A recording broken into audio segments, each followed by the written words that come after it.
SpaceX announced today that they're still trying to recover the Starship, Uh-huh. but it's not looking good. Oh. So Elon gave a post saying that it's not looking good right now, Uh-huh. but they have gotten a lot of information from examining the ship. They've gotten a lot of pictures and data, Yeah. but it's not looking good. Okay, I get it. It's just too much a distance for them to know whatever it is. So on the on X, there were some guys who are actual ship captains that have been commenting, and they said one of the things that they've noticed is that the seas have gotten a lot rougher, Oh. and It's so that makes actually everything. makes everything different. Yes. So they're in rough seas. And the other thing is they've noticed is the way they've been trying to tow the ship. Uh-huh. So they put all of these flotation barges Yeah. around it.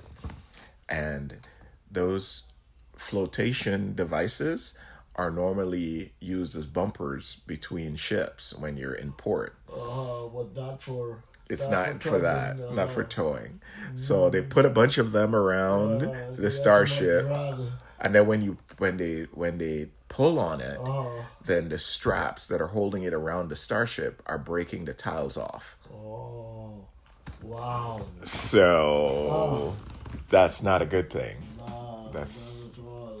and so they You have a better way to do that.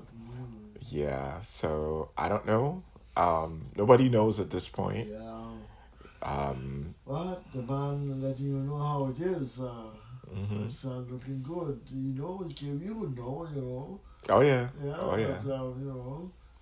But, it could collapse before it gets where it gotta go. That's true. Yeah.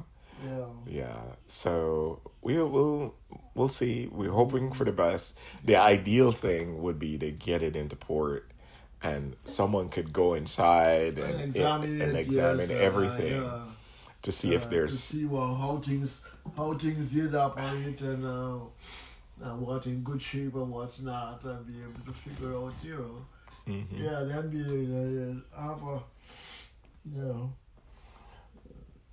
clearer picture of how next what should go. exactly. And be more certain about with certainty how that Yeah, that would be the that would case. be the ideal thing. But it's not over till it's over. It's so damn far away from port, eh? Yeah, it's about 700 miles. I think they said 735 miles. So it's a very big distance. So we'll see what happens next. And the other thing that we were talking about yesterday was we should go over some of the alumni, some of all those people that worked at SpaceX and then left and started companies. Yeah. These are highly motivated, highly skilled people and very wealthy from all their stock options. And so they got thing to make their own different startups. Yeah, so there's been a lot of them. Yeah. And one of them I wanted to tell you about was the most famous of the bunch. And that is Tom Mueller, employee number 1 from SpaceX. So Tom Mueller was recruited by Elon to make the engines for the Falcon 9. Yes. Yes, he's in the inception. Yes, he was number 1, employee number 1. Yeah. He was the one who used to brace Elon up because without the engine, that nothing. Exactly. Yeah. Right. And so he was there for many years, and then he decided that it was time to retire. Yeah. In an old tweet that I saw, he was saying that he had come to the end of the line with the Merlin engine. They'd gotten it to where they thought they can't really go further. And then he had started working on the Crew Dragon and helping with that. But he just thought it was a good time to leave. Yeah, and so that's just easy. You should have he would hit demand for the engine, you make the engine out of where it can get. You can't go further than there, so yeah. no point in his being around there anymore. Yeah, I mean, that many years of that hard work. Yeah. So he left and he founded a company called Impulse Space. Impulse Space. And their charter is to build space tugs. So his point is that Starlink or Starship is going to be like the 18-wheeler that will show up with these massive loads of satellites. The tugs. That will take satellites to whichever other orbits they want to go to. Yeah. So right now, what happens is, at least with the Falcon 9, and we believe it'll be the same way with the Starship, is that it goes up to a particular orbit and then drops off all the satellites that it has. And then each satellite has to carry enough fuel to drive itself to whatever other orbit they need to go to. I see. So his point is, if he offers a service that will move satellites to the correct orbits, well, then they don't have to take as much fuel. They don't have to be as large. They're cheaper. And then, so that was his first product. And then his second product is going to be a tug that can take things to the moon and to higher orbit. And so it's going to be using an engine that's based off of water. And he's going to be able to carry heavy loads anywhere around the Earth and even up to the moon. Oh, so anywhere around the Earth? And up to the moon. Up to the moon, so you can find the gravity, the heavy lifter, if you can do that from... I don't think it's going to be the kind of tonnage that a Starship can take. But the point is, he wants to be the in-space transportation layer. So he's envisioning that after Starship is flying, there's going to be a ton of stuff to move around. And so that's what he's going to do. Exactly. And so, and then the next one is another employee named Justin Lopez. And he used to be a mechanical engineering person. And he founded Base Power to deploy residential energy storage systems that back up homes and support the broader electric grid. And he explain these things to me, right? So his point was, he's going to provide a battery to the homes in an area. And that battery storage system will then back up the grid in that area. So he's backing up the grid. Yes. So his intent is mostly to reinforce the U.S. grid. And we've had some pretty spectacular failures of the grid, like in Texas, where they got snow and you shore them up to avoid them, things like that. And so what he plans to do is to put these batteries in tons of homes, and the person that has the home will spend very little money to get the battery. So, but he gets the use of that battery and he can use it to sell power back to the grid. So it's a different business proposition than what Tesla is doing. And so but it's something that's necessary because we have our grid, even though there is 1 terawatt of capacity in the grid, we only use 500 megawatts, about half of it, because you only need that terawatt for peak power, for when people come home from work. Yeah. And other times it's not generating anything. So it's like a car sitting on there waiting, Waiting to be used, yeah. So he plans to fill up these batteries on off-peak times and then use it to help the grid during peak hours. Yeah. And then another notable former SpaceXer is Robert Rose. He started Reliable Robotics. And he used to be a SpaceX director of flight software for the Falcon 9. And so he is founded a company to develop certifiable autonomous flight systems. And it's initially focused on cargo aircraft like the Cessna Caravan. And the goal is safer, more scalable, and more accessible air transportation for goods. So he is helping to make aircraft safer, better autonomous flight systems. Right now, For cargo. Yeah, for cargo planes. So most aircraft has an autopilot, right? And it can do certain things, basically keep the plane on its heading. Yeah. But it's not like, a full self-driving for something like that. That can... Fully autonomous. No, it can't respond to situations and things like that. And so that's what he wants to do. Yeah. And then another one is Will Brewy, who started Varda Space Industries.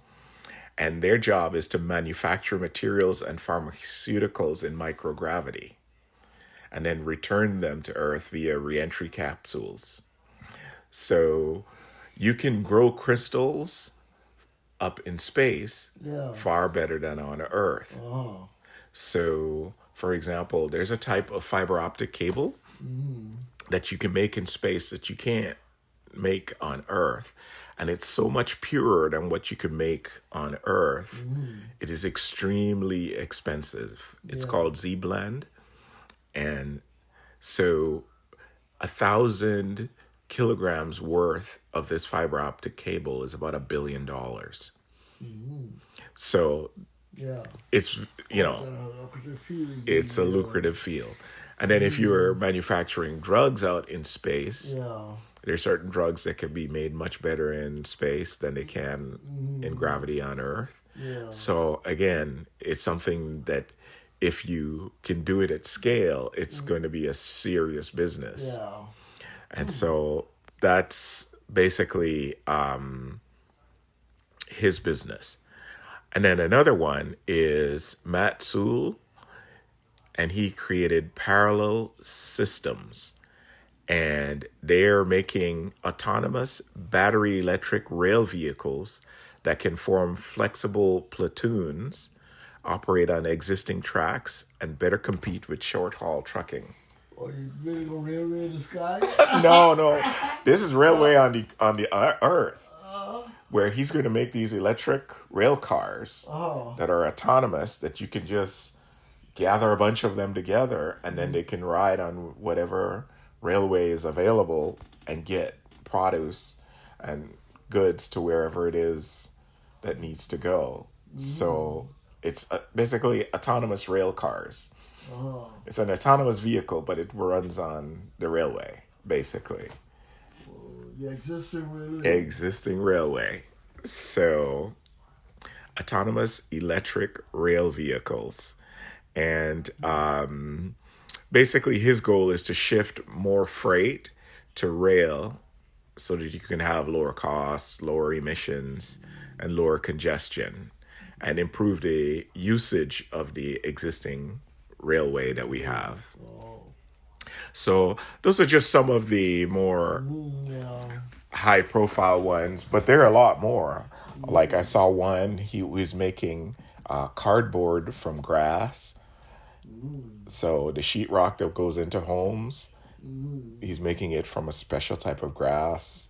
There's others that's making factories that can be folded out, and you just an entire factory in a container. Yeah. You take it to a site, it unfolds, and then it would start to work, and it can build pieces by itself. It's got an AI in it where you just tell it what you want to build, give it the raw material, and it will just build it. So there's a whole lot of them. I just thought that we should, acknowledge Yeah.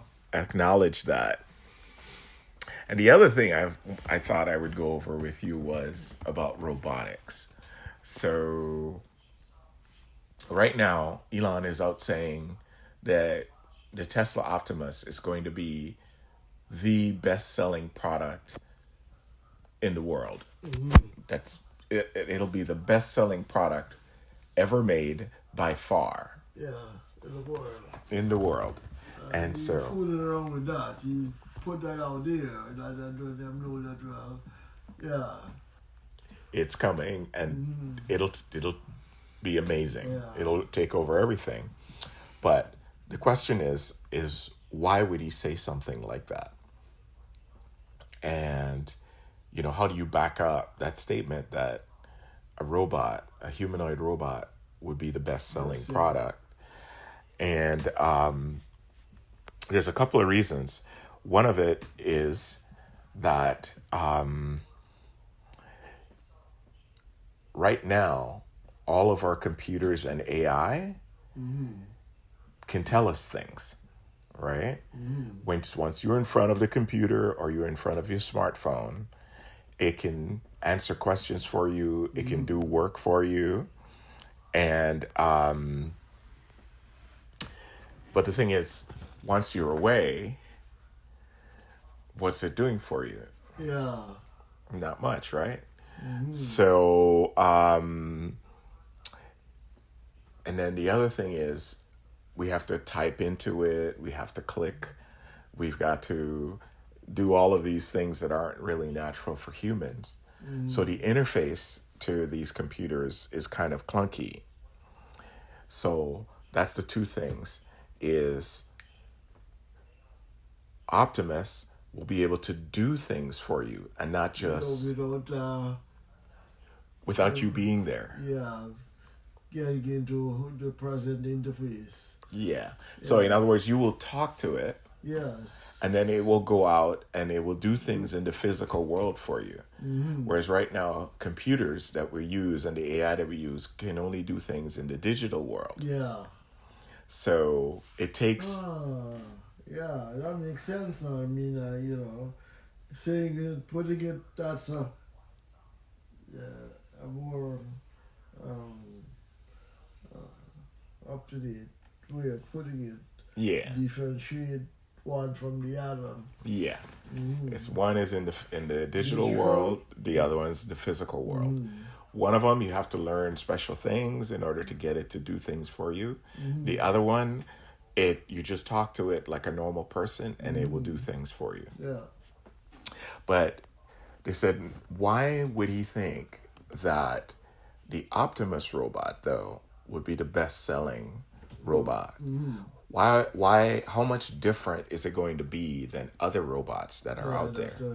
That are in the making. Right, you know what is there already, but the others that are in the making that they can come up with, Yeah. Well, the reason why it can be different is because of his two companies. So you've got SpaceX AI, and you have SpaceX AI, and you also have, so you have those two companies that are working together. So basically, SpaceX has the satellites. So SpaceX has Starlink, and they're going to have Starmind. So Starlink is the communication satellites that will be able to cover the entire globe. In fact, they're covering the entire globe right now, but they're going to get even more powerful. So what makes Optimus special is Starlink and Starmind. Starlink is all the communication satellites. Starmind is the AI that they're going to have all around the Earth. Starmind is going to be 1 million AI satellites. So Starmind, is that built out yet? No, they haven't started yet. Yeah. But that's Next coming. year, they start sending up these. So the AI chips that are in the data centers right now, they're going to start sending them up to space. And they're going to communicate with us through Starlink. So what does that give you? Basically, it gives you the ability to have the robot's mind be anywhere.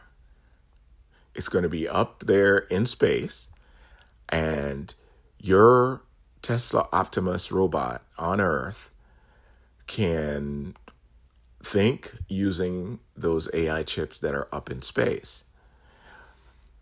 And what that means is that it can learn everything about you, learn your personality, learn all the projects that you're doing, and then keep its mind up in space. So let's say you're going to New York and you have a Tesla Optimus robot here in your home state. You can leave your robot here in your home state. You can go to New York, rent another Optimus, and then have the same mind that was running your robot at home with you in New York. So it won't matter where in the world you go, you'll be able to have a robot that's personalized to you. So it's all interconnected. Because its mind lives in space, Yeah. in the AI cluster up there, and they can... Borg. Yeah, oh no, the Borg. The Borg Collective. No, it's not like that. It's different. It's different. You get to control it. It doesn't control you. Oh, a different entity. The Star Trek Borg is different. The master servant slavery arrangement. No, it's not like that. Just, But they will be connected. Huh? They will be connected. Yeah, I just And- put that out there. Right? So basically, you can have these things anywhere working for you. And they know you, they know what you want, they know what you need done. You can give commands, and then the mind of your Optimus robot could come back to your home state, do some work for you, and then go back to where you're at. It is a wild concept, right? Yeah. The value of a robot like that will be way better than one that doesn't move. Yeah. And the thing is, they're working on the digital Optimus right now, where it's going to be able to run our laptops or computers right now. But that's not all it'll be able to do. Elon explicitly said that the digital Optimus will be able to run a physical Optimus as well. So the mind would be interchangeable. It'll go back and forth and work on your behalf. Wow. Incredible, right? Yeah. Incredible. So we've got some amazing stuff coming down the pike, and not very far off. Yeah. Not very far off. I was reading the movie, yeah. Oh, yeah.